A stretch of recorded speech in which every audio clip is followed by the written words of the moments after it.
নাম লৈ যাত্ৰা কৰা জীৱটোক ভগৱানে তেনেকৈ ৰক্ষণাবেক্ষণ দিয়ে। একচিত্ত মনে যিটো মহাজনে ফুৰে গুণনাম স্মৰি, তাকো ৰক্ষা কৰি ফুৰয় সদায় হাতে কৌমদকী ধৰি। কৌমদকী মানে গদা, গদা মানে নাম। শংখ চক্ৰ গদা পদ্ম, গুৰু দেও নাম ভগত। গদা হৈছে নামৰ প্ৰতীক। আপুনি সদায় যাতে পৰিয়ালবৰ্গৰ প্ৰতিজন সদস্যই যাতে ঈশ্বৰৰ নাম লৈ কৰবালৈ যাত্ৰা কৰিব পাৰে, তাৰ কাৰণে গুৰুত্ব দিব লাগিব। ২. কৰ্মটো কৰোঁতে তেওঁক অৰ্পণ কৰিব লাগিব।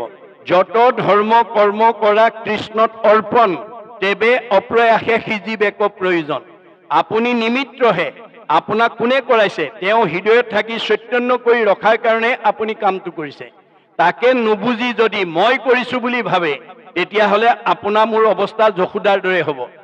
দধি ভাণ্ড ভঙাৰ অপৰাধত যশোদাই কৃষ্ণক ধৰি আনি উৰালত বান্ধিবৰ কাৰণে ৰাজভঁৰালৰ জৰিয়ে যোৰা দি বান্ধিবলৈ চেষ্টা কৰে, দুৱাঙুলে নাটে। আকৌ যোৰা দিয়ে, দুৱাঙুলে নাটে। তাৰমানে কি বুজাইছে? যে যি সময়লৈকে যশোদাই মই বান্ধিছো, মোৰ ল'ৰাক বান্ধিছো বুলি এই মই মোৰ অহংকাৰে সৈতে বান্ধিব বিচাৰিছিল, সেই সময়লৈকে ভগৱন্তই বান্ধ দিয়া নাছিল। সমস্ত কৰ্মক মই কৰো বুলি মানে অহংকাৰ বুলি তাকো জানিবা আপোনে। গতিকে মই কৰিছো বুলি ভাবিলে অহংকাৰ আহিব। আৰু ভগৱানৰ এটা বৈশিষ্ট্য আছে, ভকতৰ সৰ্বদোষ সহিবাক পাৰো, দম্ভ দৰ্প অহংকাৰ সহিতে নপাৰো। ভগৱন্তই আমাৰ অহংকাৰটো সহিব নোৱাৰে।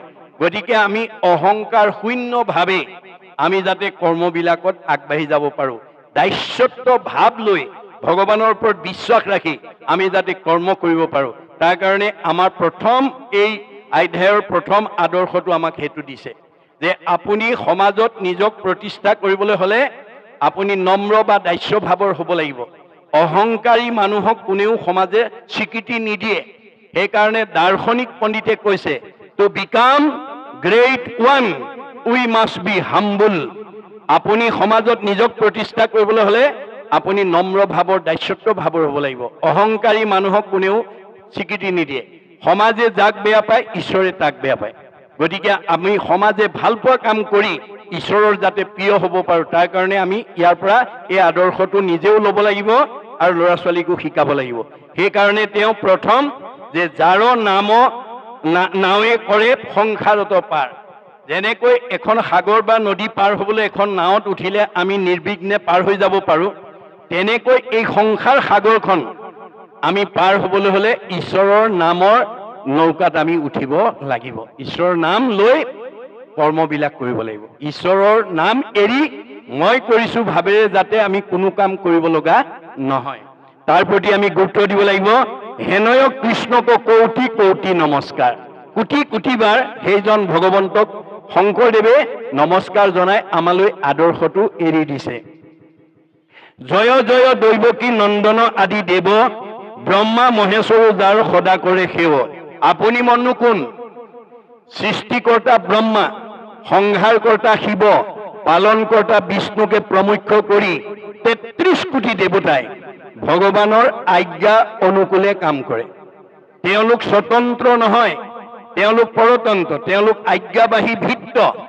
গতিকে আপুনি মই দূৰৰ কথা, ৩৩ কোটি দেৱতা, সৃষ্টি সংহাৰ পালন কৰোঁতা আটাইবিলাক দেৱতাই ভগৱন্তৰ আজ্ঞাৰ অনুকূলে কাম কৰে। তেওঁলোক নিজেও স্বতন্ত্ৰ নহয়। সেইকাৰণে আমাক গুৰুজনে দিছে যে যিজনৰ অধীনত ৩৩ কোটি দেৱতাই আজ্ঞা লৈ কাম কৰে, সেইজন ভগৱন্তক যাতে তোমালোকে স্মৰণ কৰিবলৈ নাপাহৰিবা।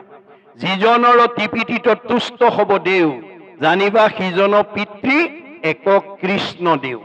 আমাৰ সকলোৰে পিতৃ কৃষ্ণ, আমি তেওঁৰে সন্তান। গতিকে আমি সন্তান হৈ তেওঁৰ গুণনাম পুৱা গধূলি লৈছো নে নাই, তাৰ ওপৰতহে আমাক কিমান ভাল পাব, কিমান বেয়া পাব, কিমান সুখত ৰাখিব, কিমান দুখত ৰাখিব, কিমান উন্নতি কৰিব, কিমান অৱনতি হ'ব নিৰ্ভৰ কৰিব দেই। মাক বাপেকে কোন ল'ৰা ছোৱালীক ভাল পায়?